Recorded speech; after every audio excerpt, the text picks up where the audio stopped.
Well,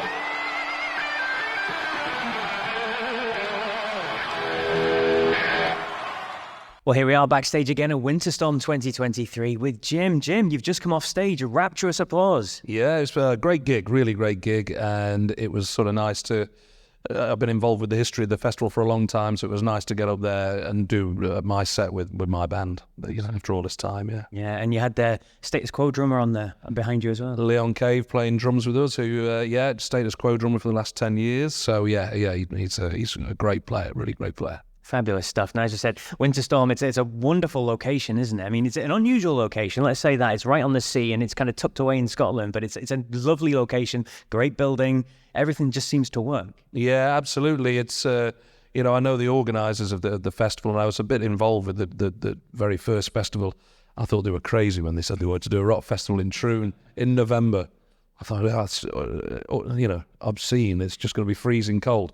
But people love coming here, It's a famous sort of seaside and golfing resort, and it's a very beautiful part of the world. Absolutely, and the Open's coming here apparently, so that's a big draw, isn't it? Yeah. And when you say people from all over, we've spoken to the guy that came over from New Zealand for this festival. Oh my God, that is insane. 15, 16 countries people have come from. Wow. It just shows you how much it's grown. It's taking off.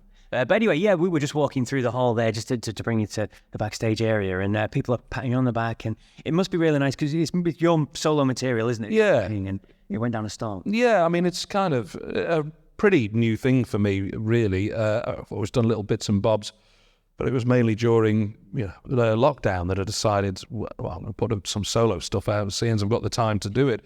And I've put a couple of albums out in the last 3 years, and it's very different when you're in a band because...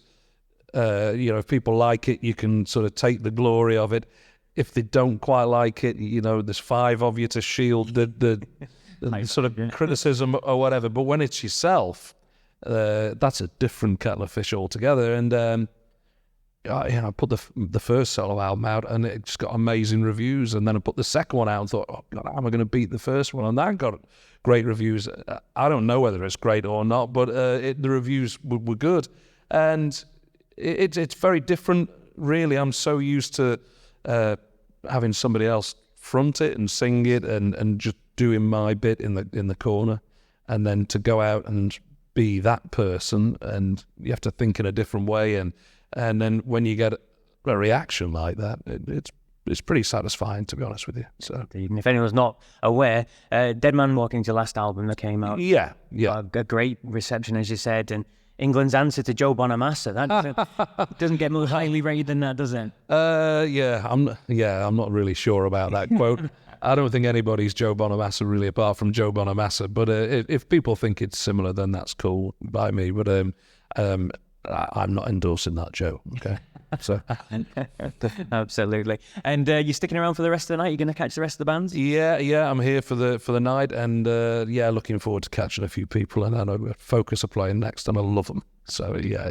Just had the guys in as well. They're wonderful guys. Feast Spanley. Yes, that's it. Yeah. And last question then. Obviously, this is Legends and Legacies. That's how it's billed, this WinterStorm Festival. And so a question about legends. In terms of musical legends, then, who are your favourite acts? Who did you grow up wanting to be like and admiring?